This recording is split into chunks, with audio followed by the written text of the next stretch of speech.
Yo, what's up guys, it's the MMA Analyst here to give you my recap for UFC 149. Alright, was that the worst card of all time? I know there were a couple in the past, way back in the day, that were pretty damn bad. There was the one where, I think it's UFC 133, UFC 33 I think it was. There were a few bad ones, but was that the worst of all time? Especially on paper, it looked pretty bad. It wasn't the UFC's fault, but I'll be damned if that wasn't just horrendous overall. Then, to top it all off, you had bad fights, and then you had bad decisions. Oh man, it was bad. So, I would have been like 8 for 11. Had there not been 3 brutally vicious decisions. One was most obvious. We'll get to that when we get to it. Let's just run through this quickly because, this ain't even about the picks. It ain't got nothing to do with the picks. It is what it is. Sometimes you get them right, sometimes you get them wrong. Decisions are made that affect people in general. But, whoa. This card was bad. I honestly fell asleep 4 or 5 times. Like, once in each fight, what is this? What am I watching? Urijah Faber versus Renan Barao. All right, Barao, you won. Congrats. Great. Why are you jumping up and down? I know you're happy, but... And it was a tough fight for you. Urijah Faber is nobody to be playing with, but, that's that. So you're the bantamweight interim champ. Alright, so there you go. This is not going to be a good review. I don't know what you guys... come on. So I got messages from people saying don't even do a review. Ain't not a review. But we'll talk about whatever we can. Alright, so Barao wins. Alright, great. Hector Lombard versus Tim Boetsch. One of the biggest flops in UFC hype train history. And I don't think anybody could do anything about this. Hector Lombard is who he is. He's an exciting, aggressive, fast, hard, powerful, just a wrecking ball. And he came in here and didn't do anything. And then what makes it even worse is Tim Boetsch did less. Tim Boetsch did not win that fight. I don't feel sorry for Hector Lombard. He deserves what he gets. Sometimes you just, it's kind of like you do stupid stuff and you get something comes back at you. And, he should have got the win, but he didn't deserve anything. He should have won if judges were competent, but he didn't deserve anything.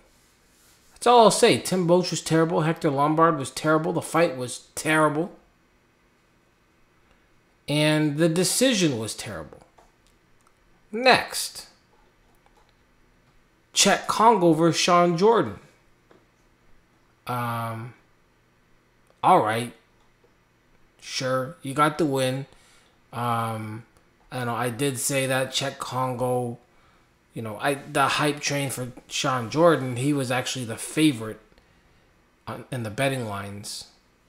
And then by time earlier today, he was more or less, they were even. And I wasn't sure exactly how Shawn Jordan was a favorite, but whatever.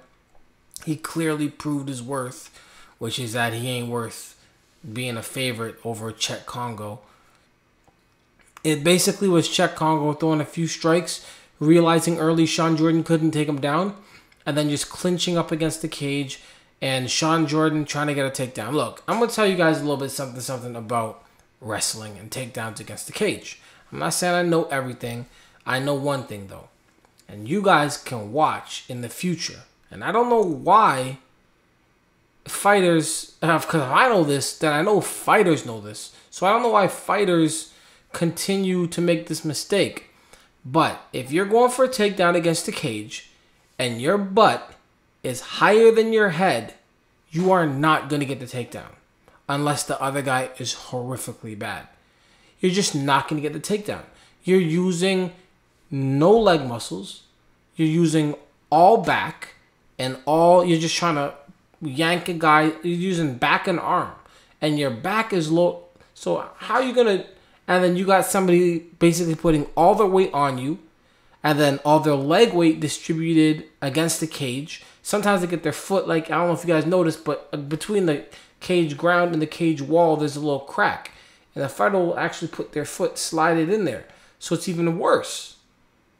See, there was this thing called the Yama pit, and they were like, we're going to put, because they thought, this makes it harder for takedowns. They said, we're going to put like this, which is going to give the guy against the cage, actually put like a little bowl. It was basically, actually the Yama pit, I'm glad I brought this up, was pretty much just as good as UFC 149, and the Yama pit will go down as one of the biggest fails in MMA history.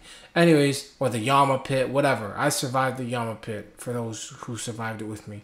Anyways, they had the slope against the cage, and they said this is pretty much going to help the fighters who don't want to get taken down. They're actually trying to give it an advantage so that it could be more stand-up. What they ended up finding out is that a wrestler could just push somebody against the cage, and it kind of like, how the dude will get on his hands and knees behind the dude and push him and he falls over? Basically, that was happening. People were getting pushed up against the cage, losing their balance, and then just falling, and they were sitting on their butt, unable to get up. And that was happening over and over again. I think Travis View won that tournament. Anyways, point is, you're not going to get those takedown guys. Stop it. That's about as intellectual as this is going to get. Brian Ebersol versus James Head. All right, so Ebersol, to me, it seemed like obviously Ebersol was being retarded. That's to everybody. He was shooting for these takedowns from a long range. He wasn't even trying to take him out. He just wanted to get a hold of him, maybe do a little duck under, whatever he wanted to do, but he wasn't doing anything. But, it looked like to me, now this is the most suspect bad decision in my opinion. If you actually think James Head won, I can't really hate on you for it, and I can't really hate on the judges for it, but I can say I thought Ebersol won this fight because James Head was actually not doing anything past the first round. Ebersol was not doing anything as well, but he was doing more nothing than James Head, in my opinion. So whatever. Fight's not worth talking about. Next, Chris Clement, Matt Riddle. Congratulations, Matt Riddle. This was the basically the end of anything that even remotely looked like half decent mixed martial arts for this card. Half decent. The main event, I'll give it a pass. Obviously, it is what it is. My judgment could be a little bit off because I had to endure. Just round after round of horrible MMA. So next, Nick Ring versus Court McGee. So congrats to Nick Ring. He has two of the worst decision wins in the history of the UFC. Now, the win over Ricky Fukuda is by far worse than the Court McGee win because the Court McGee win, Nick Ring at least won a round. But the kind of beatdown he took in the third round, and then the second round, I don't think he stole the round with 1 minute left. Horrible decision. Court McGee should have won that fight. Bad decision. It was the worst decision of the night. All right. And then we had the undercard stuff, which made everybody believe that we were about to have some crazy night of fights. Francisco Rivera, sick knockout. Beautiful. Before that, Ryan Gemmo with the 7-second one-hitter quitter. The second punch was unnecessary, but congrats to Ryan Gemmo. I thought he would be a little more laid back like he has been, and especially when people make the UFC debut, as we saw today, people start to get a little scared and hesitant. But Gemmo went over there, and Anthony Perosh, he sure as hell didn't help himself out. I mean, Ryan Gemmo threw a little feint, like or a little whatever, just a pawing left jab, and then a right straight over the top. Anthony Perosh bit on the paw, so he kind of swiped his hand, like, oh no, don't do that. And then I got a hole in this shirt.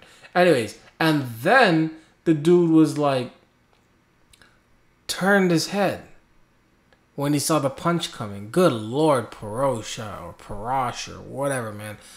Ah, man. Sometimes you make picks and it's like, you just want to slap yourself for it, you know. I thought Parash would actually win this. But, you know, it is what it is. Jimmo did his damn thing. So, congratulations, Jimmo. You had the most exciting knockout, quickest knockout, and a nice little dance and the splits, which is all impressive to most people. Brian Caraway, Mitch Gannon. What happened in this fight? I did watch it. Anyways. Oh, yeah. Nice submission win for Brian Caraway. Congrats. And then, what was the submission for Homeboy? The submission of the night should go, in my opinion, to Matt Riddle. That was beautiful. Picked up the head and arm choke, you know, caught him in it, dropped to the ground and finished it. Very nice, very nice, very nice. And then for the first and fight of the night was, Kuvanen versus Clark. You know, whatever. Good win for Kuvanen. You know, they fought back and forth. So anyways, there you go. That's the pretty much that garbage. I spent 11 more minutes than I should have. I should have said UFC 149, wackest card ever. Not going to waste any of my time.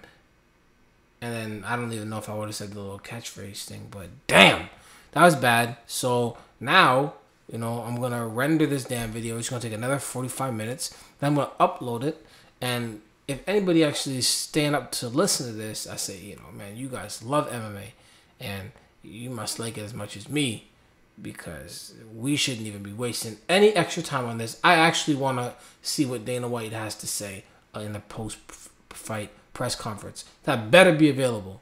Or I'm going to be pissed, because then that means the entire thing was a waste of time. I at least got to see Dana be pissed. At least let me see that and hear about some people getting cut. MMA, it's important. Peace.